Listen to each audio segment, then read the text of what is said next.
출애굽기는 탄식 소리로 시작합니다.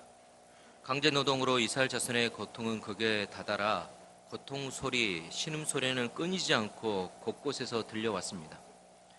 가난 아기들이 나일강에 던져져 죽임을 당하는 끝이 보이지 않는 고통이 이스라엘 자손을 괴롭히고 있었습니다. 출애굽기에서 만나는 이스라엘 자손은 무기력과 절망, 자포자기와 한숨, 슬픔과 탄식이 끊이지 않는 그런 인생들이었습니다.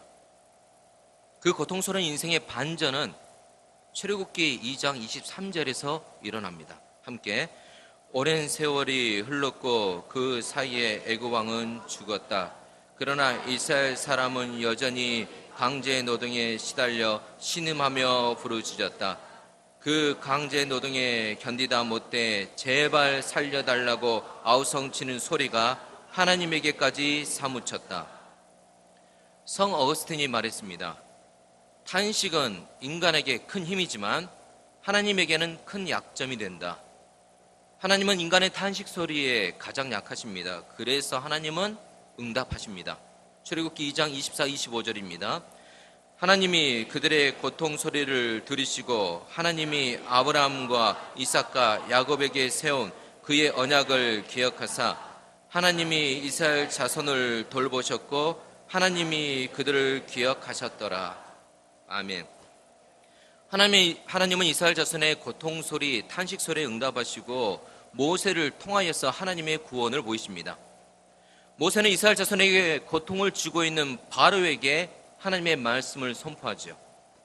내 백성을 보내라. 그들이 나를 섬길 것이다.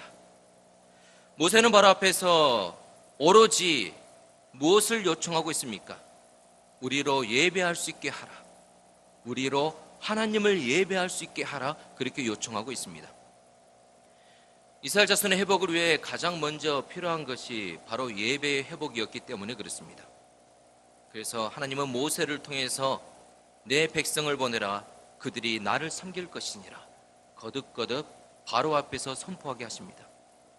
내 백성을 보내라. 하나님은 하나님의 백성이 바로의 압제에서 해방되기를 원하고 계십니다. 노임받기를 원하고 계십니다. 하나님은 우리를 괴롭히는 죄의 문제로부터 자유하게 되기를 원하십니다. 믿으십니까? 그들이 나를 섬길 것이니라. 하지만 진정한 회복은 단순히 내가 지금 겪고 있는 문제로부터 벗어난다고 회복이 일어나는 것이 아닙니다. 힘들게 하는 나의 삶의 문제로부터 벗어났다고 회복이라 생각되어지십니까? 아닙니다. 진정한 회복은 하나님을 만났을 때, 하나님을 섬길 때, 하나님을 예배할 때 진정한 회복이 일어납니다. 예배를 통해서 하나님의 생명이 우리 안에 들어와 우리의 문제를 치유하고 회복을 일으키기 때문에 그렇습니다. 혹시 요즘에 신앙적인 문제나 삶의 문제 때문에 어려움을 겪고 계시는 분들이 계십니까? 먼저 예배를 회복할 수 있기를 바랍니다.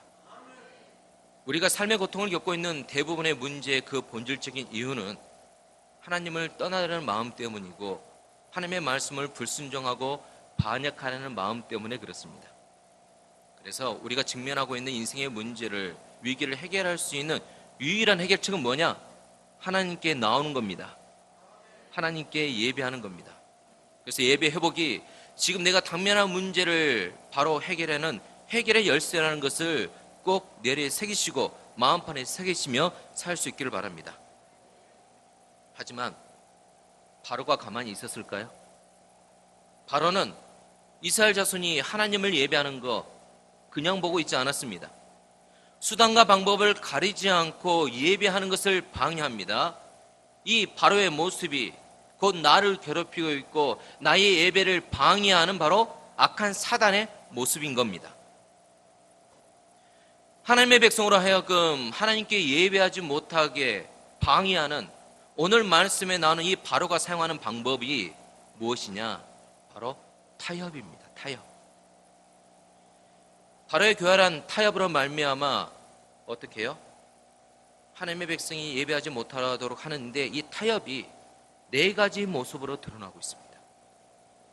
근데 이 네 가지 모습은 오늘날 악한 사단이 우리 예배를 방해할 때도 사용하는 네 가지 모습입니다.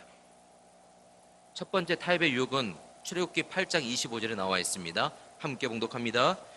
바로가 모세와 아론을 불러 이르되 너희는 가서 이 땅에서 너희 하나님께 제사를 드리라. 너희 하나님께 제사를 드리라, 이 말은요, 하나님을 예배하는 것을 허락하겠다는 겁니다. 바로가 뭡니까? 하나님께 예배하는 것을 허락하겠다는 겁니다. 목적이 성취되었습니다. 하지만 급하게 축포를 터뜨려서는 안 됩니다. 이유가 있습니다. 하나님께 예배를 드리되 단 조건이 앞에 붙어 있죠. 이 땅에서라는 조건이 붙어 있습니다. 원문에서는 이 땅에서를 이렇게 번역하고 있습니다. 이 땅 여기에서라고 말하고 있습니다. 이 땅 여기에서. 다시 말하면 멀리 가지 말고 애굽 이 땅에서 예배를 드리라, 이겁니다. 멀리 가지 말고 애굽 이 땅에서 예배를 드리라. 이 말은 무슨 뜻이냐? 나의 통치 영역을 벗어나지 말라는 거예요. 예배는 드리되 바로인 나의 통치 영역을 벗어나지 말라, 이렇게 이야기하고 있는 겁니다. 이 말의 의미는 뭐냐? 예배는 드리되 하나님의 가치관과 말씀에 따라 살지 말고 여전히 세상의 가치관에 따라 살라는 겁니다.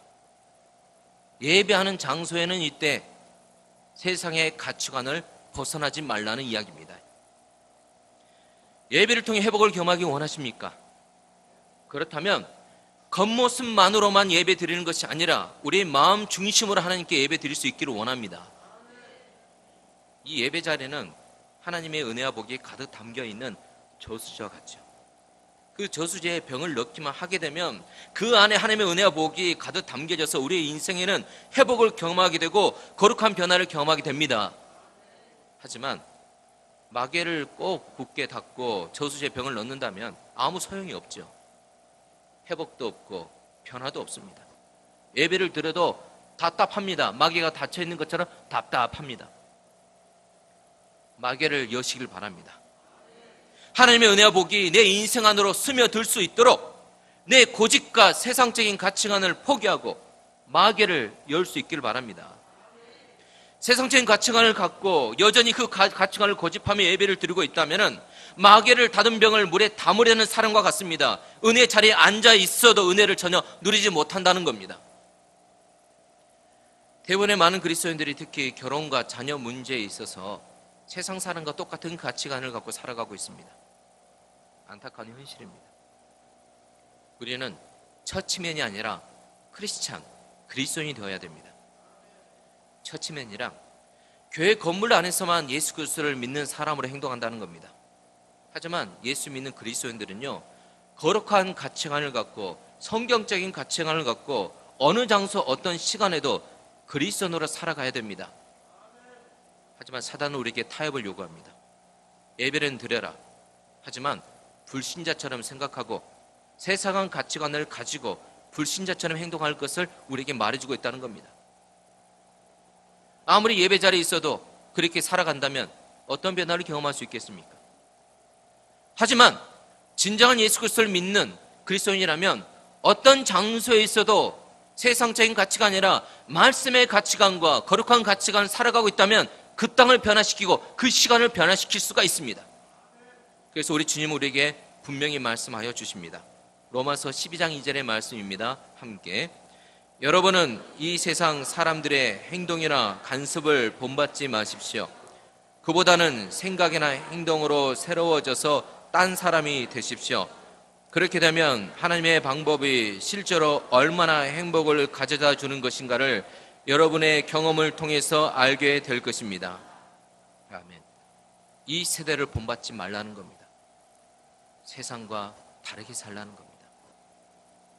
애굽을 떠나야 하나님을 예배할 수 있지 않겠습니까? 세상적인 가치관을 떠나야 하나님을 예배할 수 있습니다. 두 번째 타입의 유혹은 출애굽기 8장 28절에 나와 있습니다. 함께 봉독합니다. 바로가 이르되 내가 너희를 보내리니 너희가 너희 하나님 여호와께 광야에서 제사를 드릴 것이나 너무 멀리 가지는 말라. 그런즉 너희는 나를 위하여 간구하라. 갑자기 바로가 은혜스러운 말을 합니다. 나를 위해서 기도해 달라는 겁니다. 우리는 그런 말 참 많이 듣지 않습니까? 예, 나를 위해서 기도 좀 해주십시오 라고 할 때, 야, 참 저 사람이 좀 변화되었나 라고 생각할 수 있습니다. 하지만 바로가 세우는 조건을 좀 보십시오.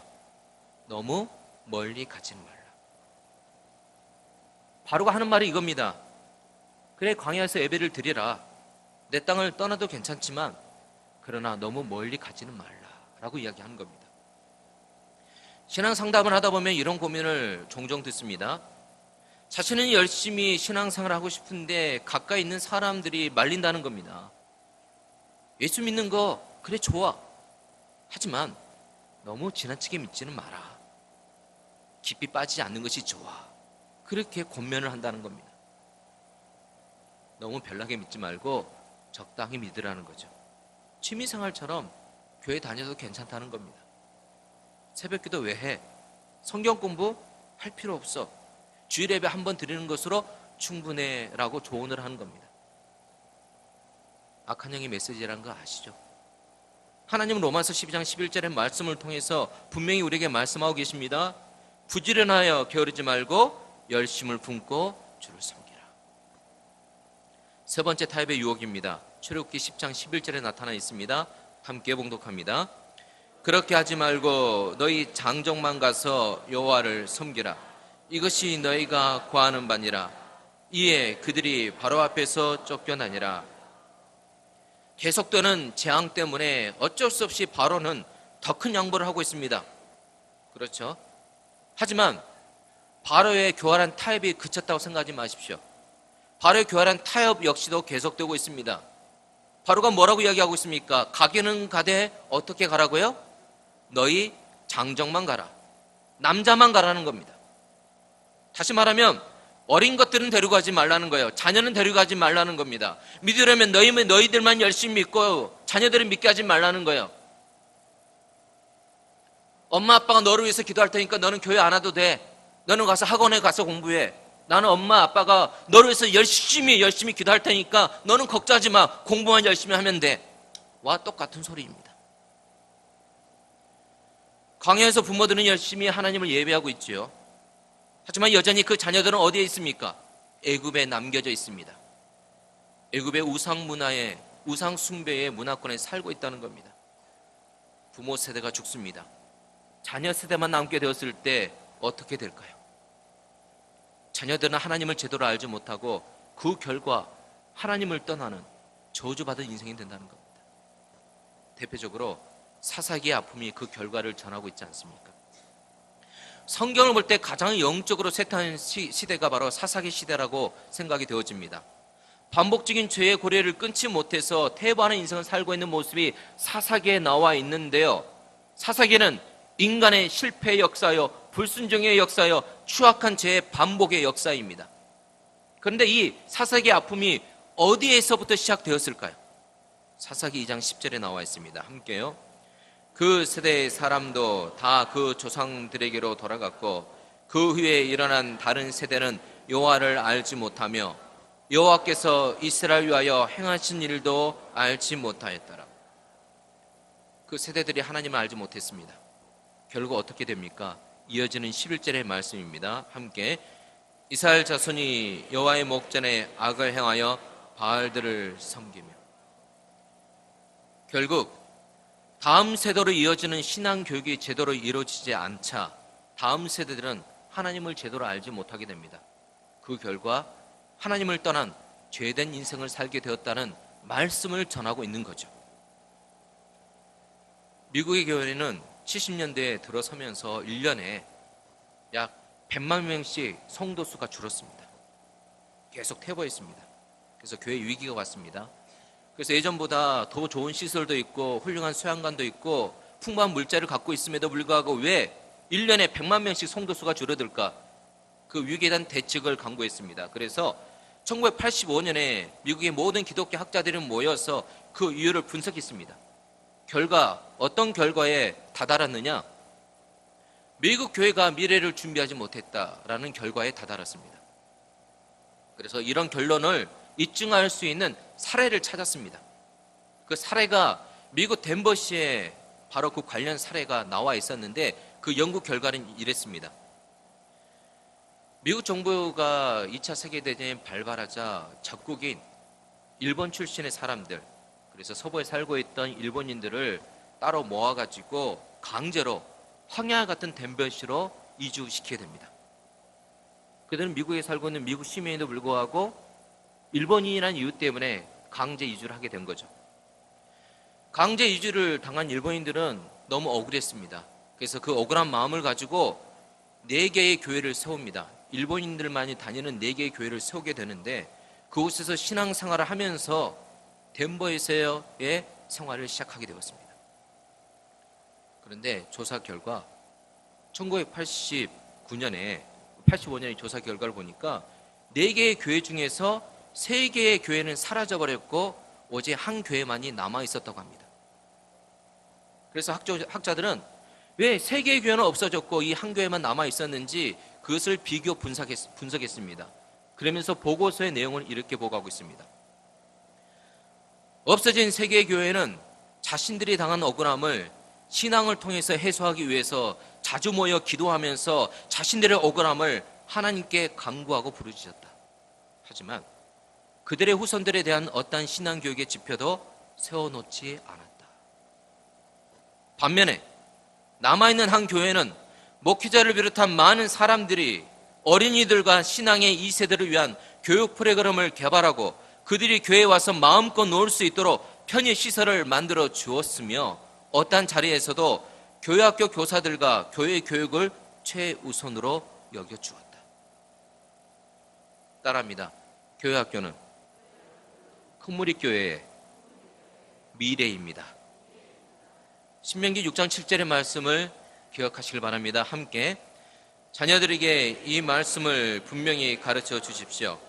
여러분이 집에서 자녀와 함께 앉아 있을 때나 함께 요양을 할 때나 잠자리에 누울 때나 잠에서 일어날 때에 항상 이 말씀을 자녀들에게 전해 주십시오. 자녀들에게 하나님의 말씀이 반드시 가르쳐져야 합니다. 그러면 우리 자녀들은 어떠한 환난이 다가와도 말씀의 인생의 뿌리를 내리고 반석에 세워진 인생을 살게 될 것입니다. 우리가 두 번째 비전처럼 우리 자녀들이 통일한국으로 이끌어가는 통일 세대로 자라날 수 있기를 원합니다. 통일한국으로 이끌어가는 통일의 그 리더십이 우리 큰무리교회 가운데 자라날 수 있기를 원합니다. 조나단 에드워즈가 있습니다. 조나단 에드워즈는 18세기 미국 사회에 큰 영향을 끼친 영적 부흥운동의 백악소 운동을 주도한 위대한 인물입니다. 이 조나단 에드워즈가 어렸을 때 친구 중에 맥스 주크라는 사람이 있었습니다. 이들은 함께 주일학교도 다녔고요. 그런데 언제부터인가 맥스 주크가 교회에 발걸음을 끊더니 결국 세상 속으로 들어가 범죄자가 되고 맙니다. 그런데 한 사회학자가 조나단 에드워즈와 맥스 주크의 200년 동안의 후손들을 조사를 해봤습니다. 그러면서 흥미로운 통계가 나왔는데요. 먼저 하나님을 경외한 조나단 에드워즈의 후손 대부분은 보시는 것처럼 신앙생활도 잘하고 세상에서도 영향력 있는 삶, 건강한 삶을 살고 있었다고 합니다. 지금도 조나단 에드워즈 가는 미국 내에서 명문가로 통하고 있습니다. 반면에 주임을 등지고 세상 속에 들어가 범죄자가 된 맥스 주크의 후손 대부분은 불행한 인생을 살았다고 합니다. 맥스 주크 후손의 3분의 1이 정신병을 앓았으며 절반 이상의 문맹자로 마약 사범과 알코올 중독과 범죄자의 길을 걸었다고 합니다. 이런 차이가 어디서부터 나왔을까요? 이런 차이는 가정교육에서부터 시작이 됩니다. 조나단 에드워즈의 가문은 기독교 신앙과 함께 절대 남을 비방하지 말아야 된다, 함께 기도해야 된다 라는 같은 5가지 원칙이 있었고요. 많은 가문에 신학적 원칙을 갖고 있었습니다. 하지만 맥스 주크의 가문은요, 원칙도 없었고 그냥 되는 대로 인생을 살면 된다고 이야기를 했습니다. 결국 가정교육에서부터 이런 차이가 일어나니 어떻게 후손들이 무엇을 보고 배웠겠습니까? 여러분, 어떠한 가정을 세우기 원하십니까? 하나님을 예배하고 말씀이 삶의 지표가 되는 하나님과 동행하는 믿음의 가정을 세우시기를 예수님의 이름으로 축원합니다. 네 번째 타협의 유혹은 10장 24절에 나오고 있습니다. 함께 봉독합니다. 바로가 모세를 불러서 이르되 너희는 가서 여호와를 섬기되 너희 양과 소는 머물러 두고 너희 어린 것들은 너희와 함께 갈지니라. 다 가지고 가되 물질은 놓고 가라는 겁니다. 물질에 헌신 없이 일술만 헌신하라는 겁니다.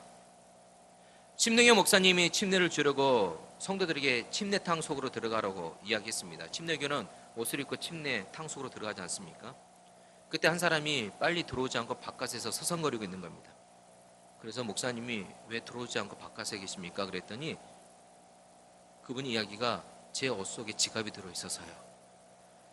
근데 그 성도의 대답을 들은 그 목사님이 이렇게 대답을 합니다.